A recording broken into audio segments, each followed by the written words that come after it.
So this week's episode focused entirely on Daryl and Beth, and although in the end I thought it was a great episode, while I was watching it I was thinking, this is questionable.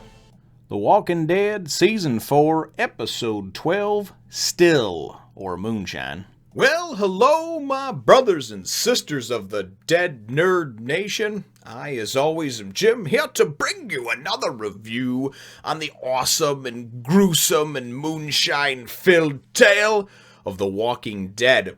Our last episode, and really the last few since we've come out of the mid-season finale, the mid-season break, have really been kind of individually character-focused. We, of course, had an episode that was just focused on Rick and Michonne and of course, Carl. And then we kind of went back to some of that last week and split it. But what they had been doing up until this episode, in my opinion, was doing a nice job of trying to go and have more than one group being followed and trying to have things all tie in together a little bit. Showing them following each other's footsteps and traces of each other. And last week, of course, ending with Carl and Michonne and Rick, sort of being on the road to that sanctuary, that terminus, whatever it is, where we presume that Tyrese and all the kids and Carol are going to. So this episode, though, honestly, I've been doing the reviews the next morning now because I like to go and process my thoughts and kind of watch the episode again and that sort of thing and see if my opinion changes. And in this case, it did again. When I first watched the episode, about halfway through, because it focuses entirely on Daryl, who all the women love, and Beth, who has been a very underdeveloped character and basically has been relegated to just kind of singing occasionally, and although she has a very pretty singing voice, other than that, she's just been kind of the designated babysitter for Judith. So there hasn't really been any character development with her, and if anything that The Walking Dead has shown us over the last few years is that as soon as you go and focus on a character that's been relegated to the background and bring them to the forefront, that usually means they're dying soon. So I don't know if Beth's time is short or what, but about halfway through the episode, I sat there and I was like, you know what, this is ridiculous. Like, they're not going to show us anybody or anything else, and I kind of put in that negative mentality of I'm not really going to enjoy this episode, and I didn't through the end of it, But then when I went back and thought about it and I rewatched it, I thought about it, and in a lot of ways, it's a very good episode. And let me tell you the reasons why I think so. Most episodes, at least for a lot of the fans of The Walking Dead, a lot of the casual viewers, it's like, oh man, I need to see a bunch of action and zombies and heads flying off, or the shit's just not good, right? We're all used to, in the first couple of seasons, pretty much seeing the entire group all the time. And that's one of the things that's bothered me this season especially. In episodes 6 and 7, it was focused entirely on the governor and that group of people that he was kind of bringing, together to go and attack the prison. And then over the last few episodes, it's been very much these two characters or these three characters. And I think everybody likes seeing at least a glimpse of what's going on with everybody, especially because everyone's been split apart now. And, in all their time in the prison, none of these jackasses decided to come up with a rendezvous point in case the shit hit the fan. We get overrun by zombies, whatever, right? A guy rolls up with a tank. I know those aren't like scenarios that you would think would happen all the time, but it's the apocalypse. Wake up, So this episode, though, it focuses on, and a couple episodes ago, I talked about how when we saw Daryl and Beth last, how Daryl was just being a complete dick, and he continues on with that for about half of this episode, just being silent, brooding. He's with this 15, 16-year-old girl who is grieving the loss of she thinks her sister, she knows her father for sure, and of course everybody else at the prison, the sanctity and safety of that, and then of course the baby, everything else. She believes that there's still some people alive. He's pretty much just like, fuck this, we're going to sit in the woods and eat snakes. And that's really what the first part of the episode is about. They hide in a trunk for a while a herd of zombies goes by. We assume it is because they're in there for hours. And then they go and they kind of set up a camp and dig a fire pit. And he's got some old hubcaps they took off a car that he strings up around the place so they can hear walkers if they're coming close. And he goes and kills himself a rattlesnake, and he's just sitting there eating up, and she's talking. Well, Beth gets a purpose in this episode, and her purpose in her mind is that, hey, listen, before I die, I want to have a drink. So she goes and gets on this purpose for a drink, and I honestly thought this episode, even after I watched it again and I liked the character background and development, I really thought that it still could have been split amongst some other characters as well to let us know what was going on with some other parts of these groups, right? But ultimately, this quest for a drink winds up taking her and Daryl through this country club, and we get to see Daryl, and I really did enjoy the progress of Daryl, because Daryl, and the picture that I put up at the end of this episode too, it's cool because it signifies in my way Daryl's traveling from kind of the dark side to to the light side.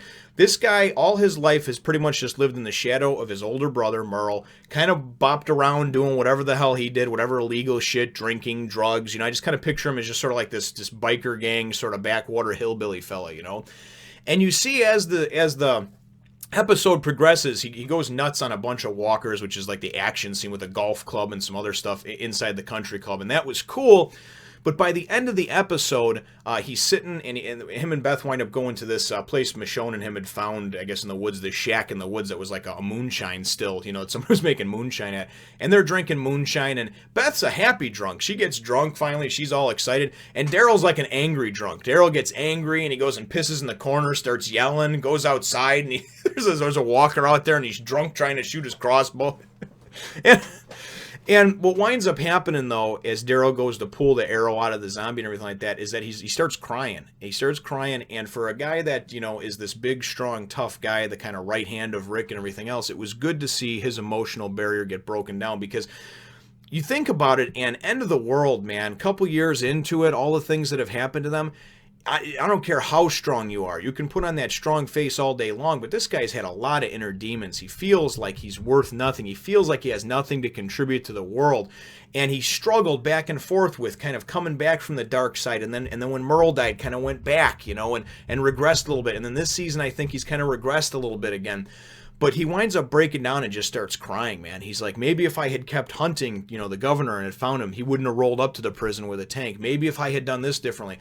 And as a husband and a father, I can tell you that second guessing yourself and things that you've done, mistakes that you've made, choices you've made, is something that I do regularly. There's many times that I sit around and something that realistically I had zero control over and wouldn't have no matter how I handle it, I still go and second guess myself and think, could I have done something differently? Could I have, And this was the neat thing about the episode, is you got to finally see this guy break down the walls over here. And then everybody was curious about his past and everything else. He didn't have a past, man. He followed Merle around and basically did nothing, and tells a story about him and Merle and this other guy, and Merle and this guy were high as kites, and the one guy went and pulled a gun out and put it to Daryl's head, and Merle pulled his gun out and put it, and it was basically like a Mexican standoff. And then all of a sudden, he got punched in the stomach and threw up, and everybody started just laughing about it.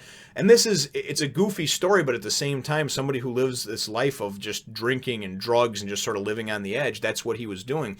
But he wasn't doing it because that's what he wants to do. He was doing it because he was just sort of trapped in this like bad upbringing, and Merle's my older brother, and he's the only family I got, that sort of thing. So in that respect, I think it was a very good episode.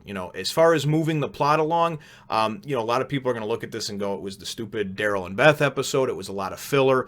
And if you want to consider it filler, so be it, but it was good filler. Beth also, we wind up seeing that her background and her whole thing is like she feels like she doesn't belong. She doesn't have this purpose. And that's kind of where her whole going to get a drink thing symbolized to me, is that she needs a purpose, right?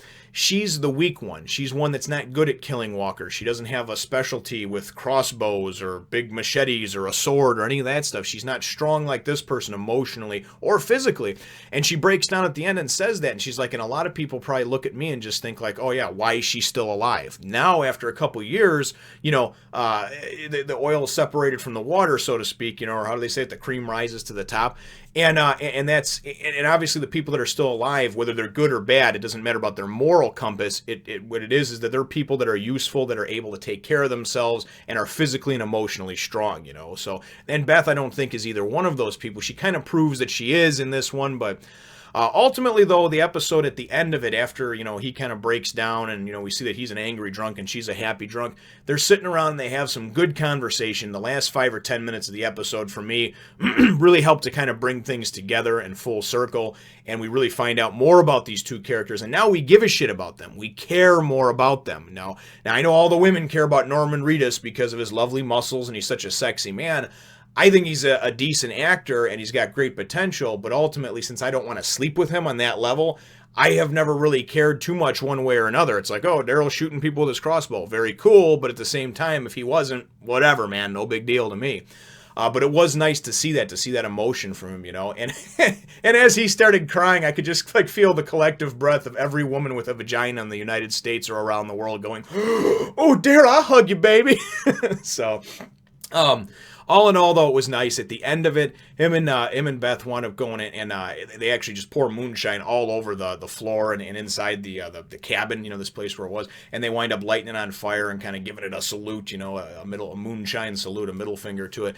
And I think what it symbolized in my mind was that they were they both kind of came, you know, dredged up some of their past and some of their feelings and kind of got them out in the open to get to know each other a bit. And this is almost like, hey, this is a starting over point. Let's burn the past, burn everything else that we can think about it. And it's the same, and Daryl especially, he's got to burn the past, you know.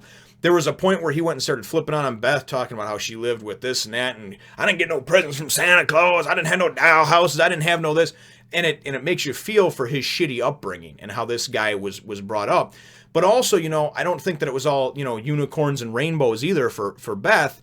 You know, living as this farm girl with this father who was a very nice man, but, you know, I guess used to be an raging alcoholic. And, you know, so we find out a lot about the characters, and ultimately I think it does a good job for what it was supposed to do. And the episode was really supposed to go in to highlight these two characters, to give you some background exposition on them, and to make you care for and feel for them. Now, do I think that they're going to kill Daryl off anytime soon? Probably not, because I think that Daryl probably brings in a few million extra viewers, female viewers, every week. And I think that they're just at the height of their popularity. They're not willing to do that yet, but I could be wrong, you know. I do, however, feel that unfortunately, since Beth was brought to the forefront, that if history repeats itself as it has so far in the 4 seasons of this show, that now that we've gotten a little closer to her and you actually give a shit about her, you know, I honestly think that her time may be short. So, like I said, all in all, very fun episode, but I would like to know, my episode question is really, what were your thoughts on, of course, you know, Daryl just breaking down and crying, you know?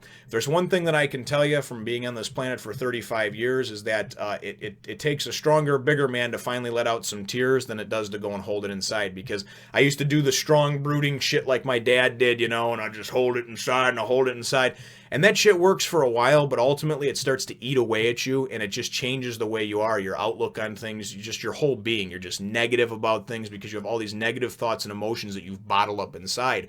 So I'm not saying that you need to go and cry over the drop of a hat, but at the same time, on the same, you know, token, when there is some tragic things that have happened and Daryl feels like everything is lost, man. There's nothing. He doesn't even have Merle to grip onto anymore. He feels like it's hopeless and he's worthless and this and that. And I can see how he finally just broke down, especially when you go and you bring alcohol into the mix, because that's another thing that I'm familiar with as well. Obviously, you know, you have a few drinks and all of a sudden you're like, oh yeah, man, you're my brother, and you're crying, and you know. So, but all in all, a very fun episode. Let me know what you think in the comments down below, brothers and sisters, especially about, I guess the episode question would really be about, you know, Daryl and the emotion that you saw him, you know, exhibit, but then as well, you know, Beth and her background, and finding out a little bit about her and kind of feeling worthless and like she doesn't, you know, deserve to survive in this apocalypse and everything else, you know. So she even makes a statement at one point which kind of bothered me about how you're going to be the last man standing, and, you know, you'll miss me when I'm dead.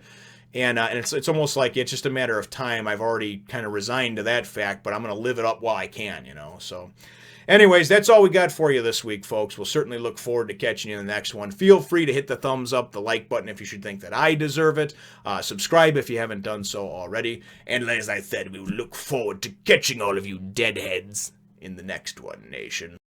Here's the picture I was referring to in my review, and I actually drew it quite some time ago, but in my opinion, the black and white, the extremes, just kind of represent the duality of his personality and kind of his journey as a character. So check me out on Facebook and Twitter as well.